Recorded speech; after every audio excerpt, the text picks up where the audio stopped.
Hey, it's the podcast guy. Sutton United Talk Time on podcast. It's the Sutton Podcast. And there it is! Sutton United at the GM Vauxhall Conference have put out First Division Coventry City, winners of the FA Cup themselves less than 2 years ago. And what a moment to enjoy for the fans of this Surrey side.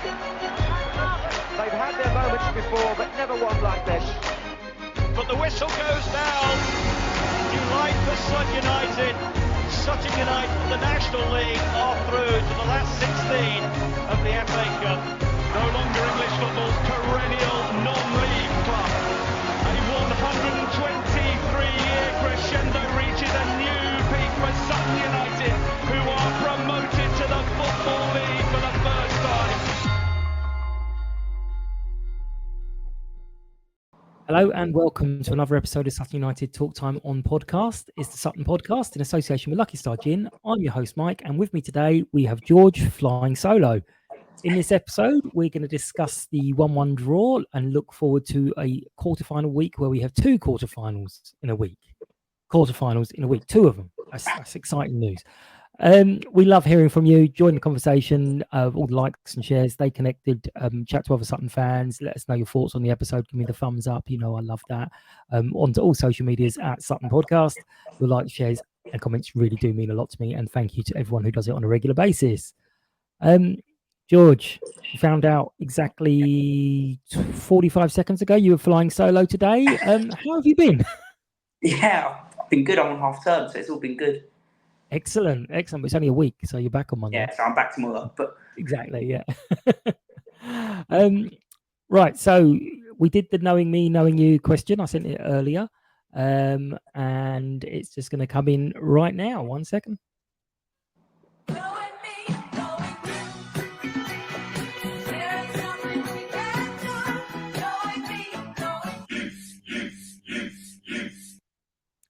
So the question was, what changes or improvements would you like to see at the club in the next few years? So this can be quite wide-ranging. It's sort of a very sort of flaky question. You can go on the pitch, off the pitch, whatever you like. So what kind of changes would you like to see at the club in the next few years? They're not going to reduce the age of drinking. Just put that out there for you quickly. This is like incredibly random, like super weird. So it's about the burgers. Yep. I would like to see the buns change, because at the moment I'm thinking it's more bread than burger. You're not the only person to mention the food. Yeah, the buns. Yeah. Also in winter time when they're out on the counter, it kind of it makes the bun frozen by the time you actually get to eat the burger again. But yeah, okay. So the buns changing, that would be a fairly achievable one, I should imagine. When you said it's going to be random, I thought, oh, here we go, 90,000 seat stadium or something. But no, changing the buns. So we'll get some people thinking on that and working on that. But let us know what your thoughts are. What changes or improvements would you like to see at the club over the next few years? It could be like Joe, go back to a burger that he had, I think he said at Brentford, this big massive burger. He was dreaming of it for days afterwards. But let us know what your thoughts are. Share your thoughts at Sutton Podcast. Tag me on socials, and we'll see what changes we can get going. I've been a bit busy today, so I haven't really looked and dug around for the club news. The ladies took the lead twice, but ended up losing 3-2 today to Dorking. And news on the Sutton fan who collapsed yesterday. He was all well and good. I think he'd collapsed, hit his head, so they were a bit worried, but he was up in the ambulance trying to argue his case not to go to hospital. But I think he was taken, but then given the all clear. So I've been told he's home. He won't be around on Tuesday, but he should be back on Sunday. So that's very good news. Podcast news. This is a bit of an ego one. About 2 or 3 people that came up to me yesterday and said how much they were enjoying the podcast. I mean, I did apologise and checked on their mental health, but in truth, it's really nice to hear, and I do kind of get very embarrassed and run away because most of this is just an act. But yeah, I'm glad to hear that people are enjoying it. If you are, let me know as well, because yeah, sometimes it's quite a lonely thing talking out.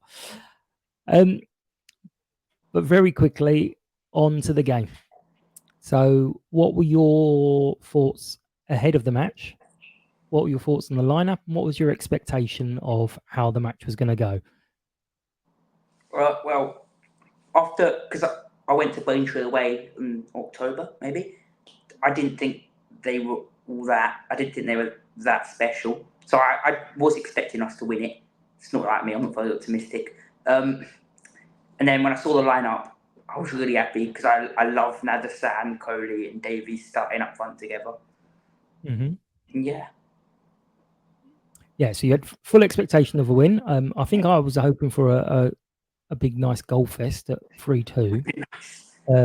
Didn't quite work like that. I mean, first sort of 15 minutes or so were quite bright, but the first half wasn't exactly memorable. I'm just picking out parts at random, so this isn't kind of going in any particular order. But Josh's goal. He very kindly waited until 10 minutes after half time, so knowing that I'd be out of the bar by that point, so that's good. What a finish, first of all. Did you think it was offside? There's been talk of it being offside because he was ahead of the defender on Will's header. Well, I stand behind the goal, so it's a bit hard to see, and I'm not going to lie, I haven't watched it back. But at the time, I'm obviously biased. I didn't think it was offside. But to be honest, it probably didn't. But from where I was standing, it looked like it came off the defender. Well, I thought at the time that looks a bit off. And one of the defenders was really, really going for it. And I was like, he seems to be very cross about it. Yeah. And I watched it back and I was like, again, I was like, oh, I think that might have been offside, you know. Then the club put the socials out and it was kind of cropped. And I thought, right, that is definitely offside. But then Frakey on the forum had said that Davis didn't actually touch the ball. He went for the header. It looked like the defender touched it from where I was standing. Well, I don't think anyone touched it because I think what he's saying is he went for the header, missed it. So therefore the ball came directly from Jack Sims. Oh. So it came from Jack, it kind of bounced, and then Josh lifted it over the keeper. So whilst he was possibly in offside position, had Will got his head onto it, it wasn't. So Jack Sims for the assist. Sure, he'll claim that. But I mean, the finish itself was very clever, very, very, very spectacular. What were you kind of feeling at that point? The finish was almost perfect. You couldn't get much better than that. I was just hoping that we go on and get a second and just kill the game off after what we've done recently. Yeah, that does seem to be a little bit of an Achilles heel at the moment. It happens quite often. There's one of the cliches in football is you're never more defensively at risk as when you've just scored. Yeah.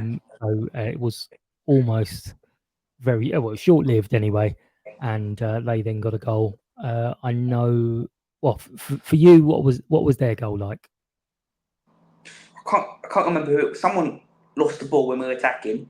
They played a long ball to their big striker, and he took it past Sims and put it in an open net. It looked pretty simple goal to score.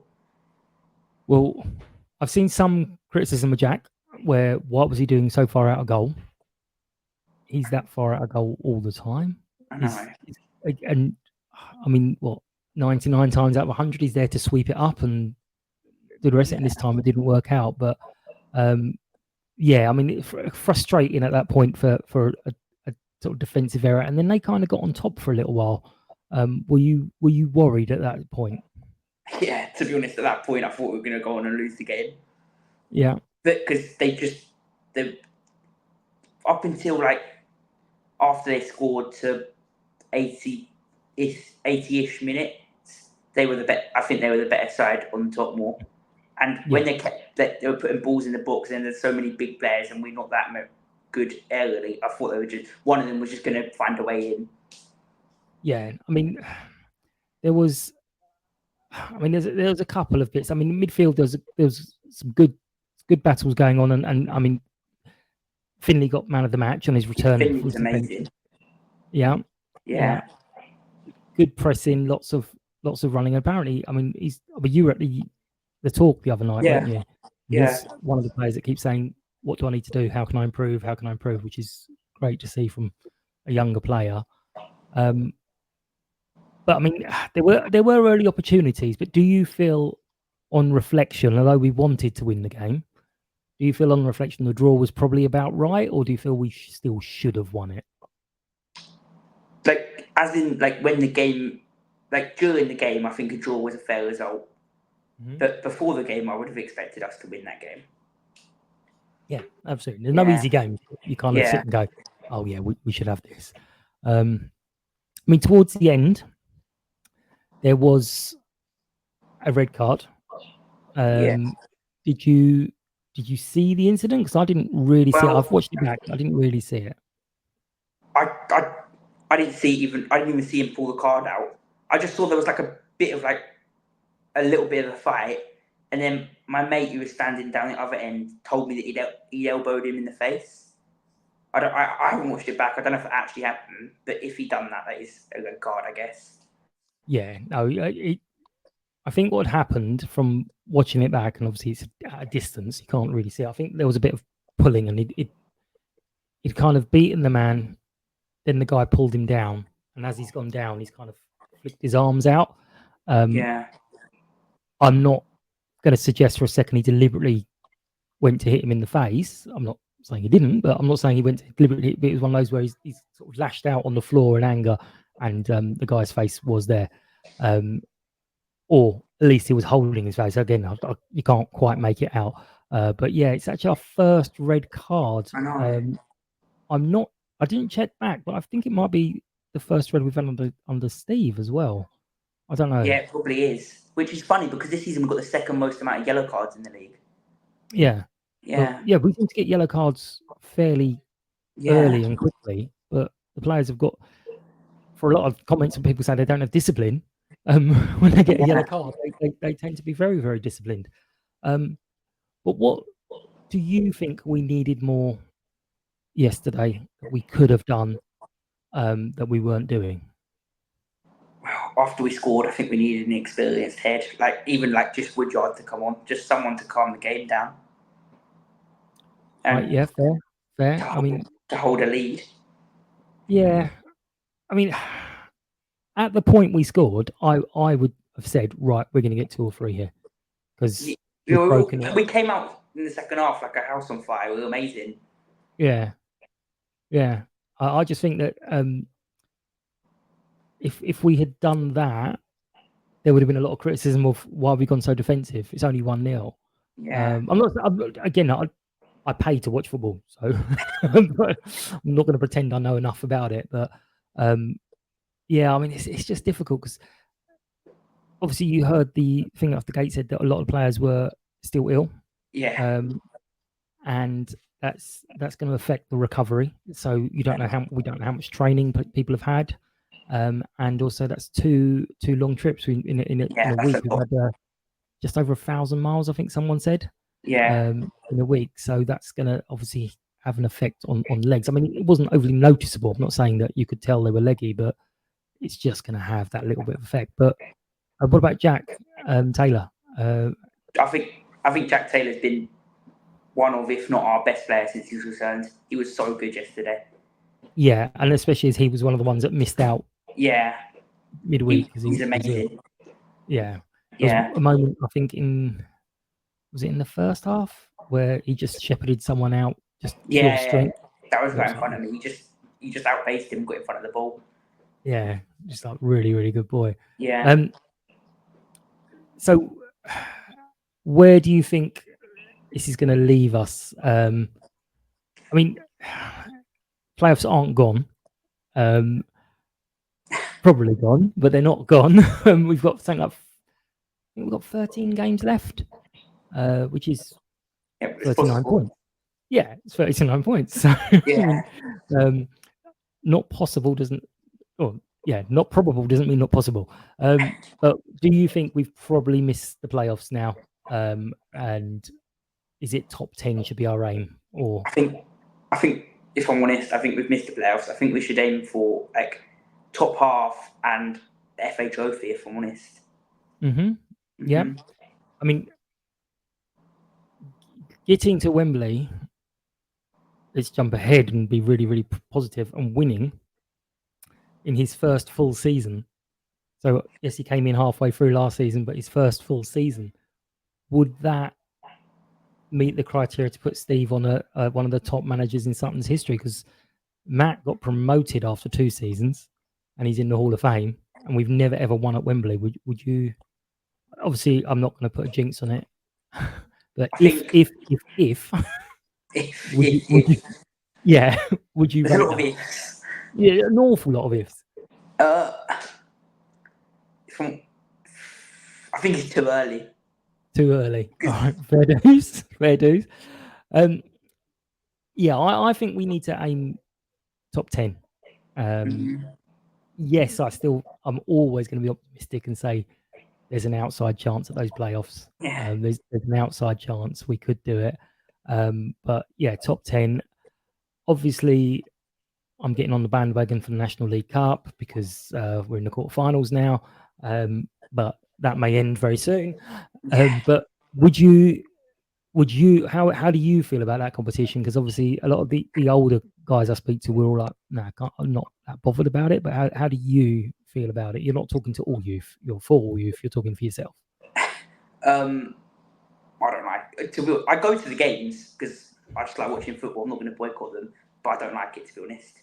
Yeah, I think it's a waste of our time, and like there's not much point in it. Yeah, I mean, for me, especially it's the when whole. there's like 500 fans at the games. It seems a bit. Seems a bit useless. Exactly. I think that as well. I mean, I think with the draw we've got, we could potentially have a good crowd. And maybe make a profit from the competition overall. Yeah. But yeah, I'm not. Obviously, if we win it, it's going to be the greatest competition on earth. But no, it's always been great. But what I'm going to do is we're rattling through very quickly, but we're going to talk about the points of use. There was only one, but there's a jingle. It's time to have you say what's good, bad, okay, on the pitch or not. We'll talk about the lot, your thoughts, your views on the latest news. It's your points of views. Honestly, it is only 20 seconds. It feels like longer, but it is only 20 seconds. So it was Andrew Jackson who has said it was another one of the frustrating days. Short passing was good, but longer passing was often a bit wayward. We might have been caught a bit easily on the break from which the goal was conceded, and we need to be creating more decent chances, which kind of goes against the whole we were creating chances before and just not scoring them. Now we're not creating a huge amount. Yeah. Maybe the press was a little bit lackluster yesterday, which may be the fitness thing. But positive, another point in the books. Any of that you'd agree with or disagree with? I don't know if a point against a team fighting for relegation is a positive thing. We didn't lose. If you don't win, you must lose. That's what Steve said. We didn't win. Prefer a win, obviously, but yeah. But yeah, so to be fair, 1-1 draw is not a lot anyone can ever say about it. Yeah. And it was a strange atmosphere because I kind of was doing my little silly video thing. I was really down. I was like, no, we didn't actually lose the game. I know it feels like we've lost, but we didn't actually lose the game. It did feel very flat and very like, but we didn't actually lose. One very important point after the match is the little group of podcast supporters who joined together for the syndicate for the Strikers the Key. Our number was drawn out. We had a chance of winning £1,750. We didn't. We got £50. But we had a chance. It's all JR's fault. He didn't pick the right key. Okay, and we're actually going to wrap up with yesterday already. So we are rattling, but it's the good, the bad, and the funny. So all the pressure's on you. You're not going to have a lot of thinking time between them, but I'll give you a few more seconds.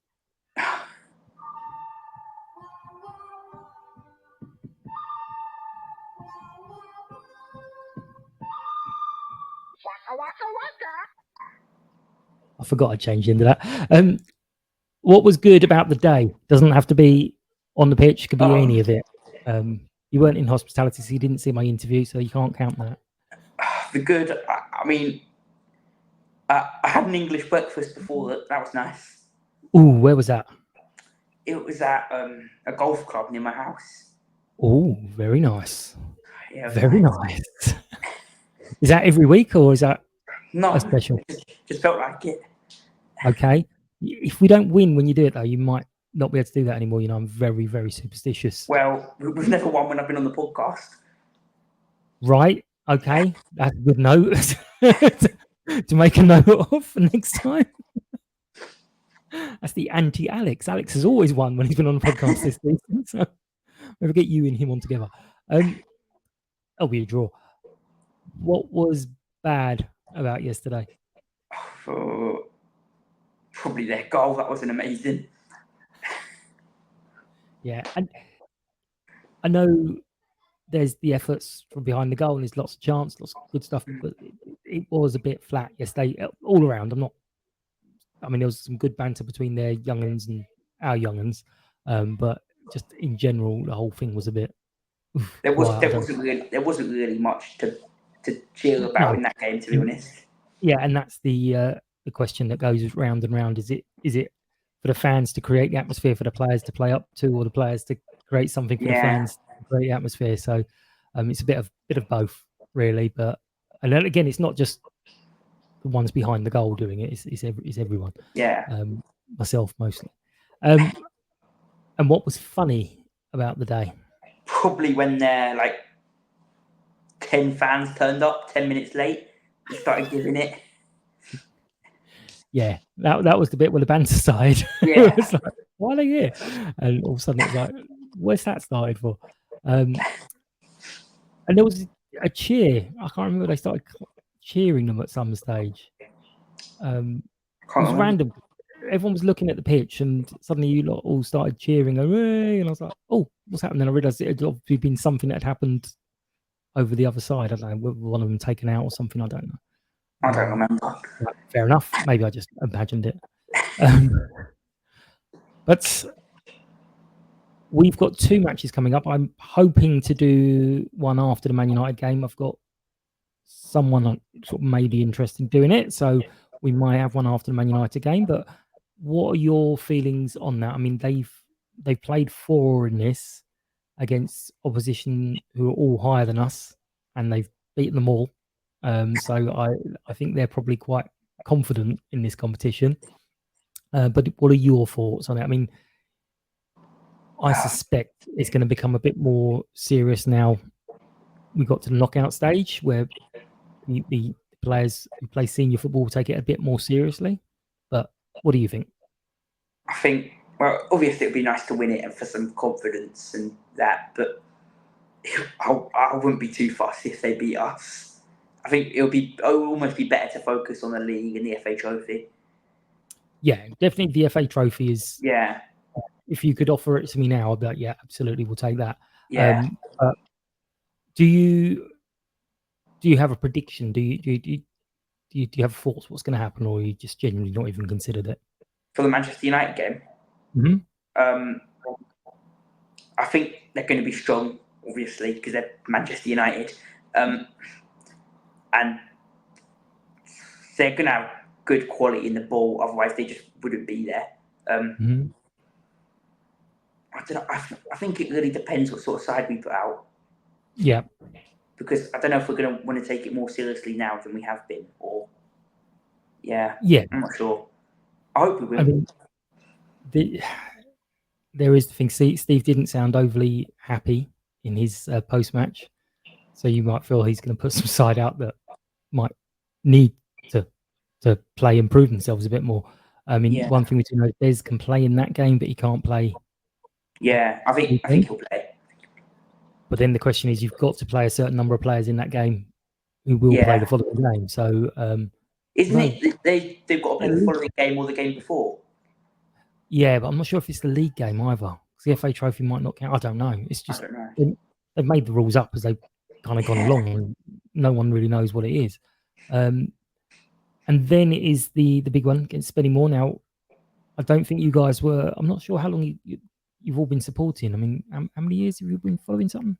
2016-17 season, I think. Okay, so you may have had the Spennymoor game from a few years ago. I've heard people talking about it, but I think I was probably too young, so I don't remember it. Yeah. So we lost to Bromley Mm-hmm. in the FA Trophy, and then they reported themselves for fielding an ineligible player because they realised that actually that player shouldn't have played. Which, sounds funny, but all good clubs would go, "Oh, damn, we made a boo-boo. We've done it." Philip, who played for Tooting and then played for us. And then, so they got taken out of the competition. We got replaced back in. Now, the player who came on, I don't think he actually had that much influence on it. So we were all a little bit, I'm not sure we should be really in this competition. It doesn't seem right. But we, a lot of people went up to Spennymoor and they actually they loved it.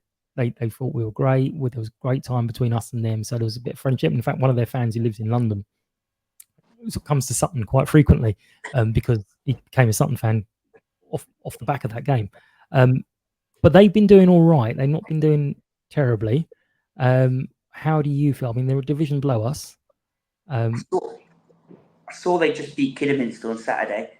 But I think it's going to be a tough game because they're going to want it just as much as us because they get to go to Wembley at the end of the day. And I don't know how to call it. I've never watched them play, so I think we'll be alright if we're at it and if we manage to keep a lead. Yeah, that'd be nice. Yeah. Dare I put you for a score prediction on that one? I don't know if do you even play this prediction league or not? I haven't this season. No. But go on, give a prediction on that one. I'll be optimistic. I say a 1-0 win. 1-0 win to us. Okay. Mm-hmm. Lovely. I'm going to go with a 3-1. That'd be nice. I don't think we'll keep a clean sheet, but I think we'll kind of turn it on a little bit, maybe the last half an hour or so, just to make sure we get through. He hopes. Do join in the prediction league. The link goes out, the message goes out sort of every week. It never changes, but if you do want it, just give me a shout. Chalmers has built up quite a good lead at the moment, so it might be difficult to catch him. But it's 8 points per week at stake, and he might forget to enter one week. I might take him out of the email reminder. We'll see. But we're going to wrap up. I know we've gone through very quickly, George, but it goes that way sometimes when you're on your own. It's a 1-1 draw. As always, we appreciate everyone's attention and feedback. Get involved in a Knowing Me, Knowing You segment. What changes or improvements would you like to see at the club in the next few years? It's 90,000 seater stadium or nice burger buns. I don't know, whichever. Follow, like, and share this episode at Sutton Podcast on social medias. Subscribe, give me the thumbs up with the ego boost, and we hopefully will be back after the Man United match. But if not, we'll definitely be back after the Spennymoor match. As always, thank you to Lucky Star Gin, and a big thank you to George for going alone. And you're more than welcome, mate. Otherwise, I would have been sitting here talking on my own. That would have been a nightmare. Thanks everyone for listening. Hope you've enjoyed this episode of Sutton Podcast. Take care, and we'll catch up soon. Oh, one last thing: the Spennymoor match, is the collection for the Paul Allen Foundation. So make sure you bring some dosh with you on Saturday, and you can go in the buckets. So yes, thank you all for listening. Take care, and we'll catch up soon. Bye bye. United!